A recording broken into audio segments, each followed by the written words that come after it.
Welcome to News World Today. To get more update, please subscribe this channel. 24 HRS after NYC Islamic terrorist attack. Look what's happening in middle of the city. This is huge. The American spirit has long been considered as resolute and persistent as hope itself. Americans always have hope because we have freedom, and we have freedom because of the sacrifices made by our family going back hundreds of years. It's our job to keep that freedom alive, and we would be letting all those generations down if we let it be taken from us by the same bullies that have been on the playground since biblical times. The religion of Islam and freedom just don't play well together. One says that you're innocent until proven guilty, and the other says you're guilty until the day you die unless you give your life for it. One thrives on ingenuity and new ideas, and the other wants to plunge all of mankind into the dark ages. But here in America, we're just not going to stand for that. No matter what the social justice warriors or the liberal elites tell us, we know that if we give in, the battle begins to be lost already. That's why when the city of New York was struck, once again, by a madman seeking to save his eternal soul by killing others, New York was saddened, but not kept down. New Yorkers are known to be tough, but this time it wasn't just the natives who carried on without letting the terrorists win. In fact, despite New York being one of the places with the highest terror warnings in the nation, tourism is holding strong. Lohud, of USA Today, reports that Americans in general just aren't letting the terrorists win. Despite several terror-related incidents since the 9/11 attacks, tourism in the city has boomed in recent years. 60.5 million tourists flocked to the city in 2016, according to NYC & Co., the local visitors bureau. In 2010, the number was 48.8 million. In the same time span, estimated spending by tourists increased from $31.5 billion to $43 billion a year. At present, the U.S. Department of Homeland Security's National Terrorism Advisory System is at an elevated, yellow, level, according to its website, which means there is a significant risk of terrorist attacks. There are 2 higher levels: severe and high, and 2 lower, guarded and low. In New York and other places most likely to be targeted by terrorists, additional measures are taken, both by local and federal authorities. For example, the NYC has its own counterterrorism bureau, which is the city's primary local resource to guard against the threat of international and domestic terrorism in New York City, according to the NYC website. The way terrorists win is if you and I are terrified of them and we let it affect our everyday lives. While many Americans despaired that we would never win this war with Obama and his Muslim sympathies at the helm, this country has taken the power back under President Trump.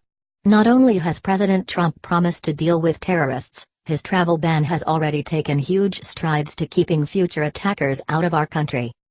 Like any bully, the terrorists want us to cower in fear, but that's just not the American way. We mourn and we bounce back, and it will take more than one ISIS sympathizer with a badly made bomb to make us surrender our freedom and way of life. Here's more from our source about the details of Monday's attack, along with first-hand accounts from locals and tourists nearby.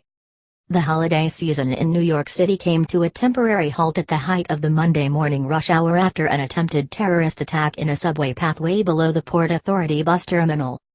The incident came at a time when New York, and the Times Square area, in particular, are especially packed for the holiday season, with hotels full of visitors taking in Broadway shows, visiting the huge Rockefeller Center Christmas tree, and shopping in stores on Fifth Avenue and other thoroughfares.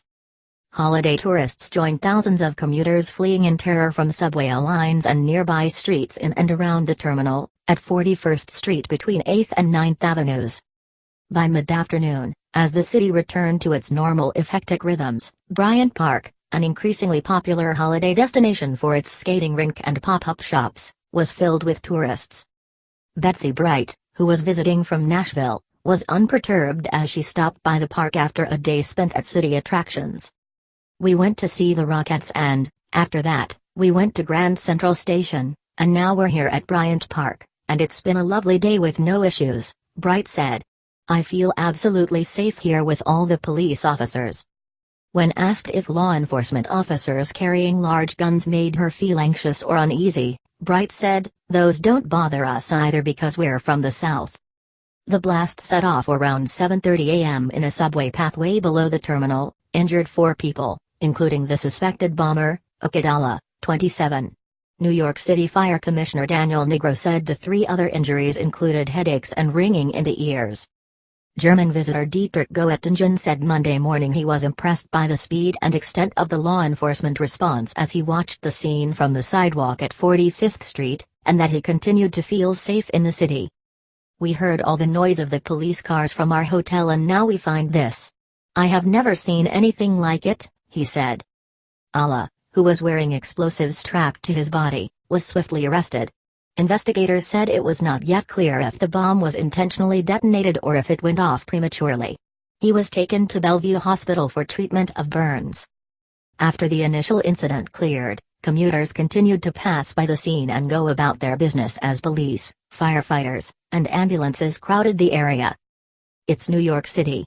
Anything could happen, Yonkers resident Christina Bethia said near the scene, adding that she's going to continue going about her life despite threats like these.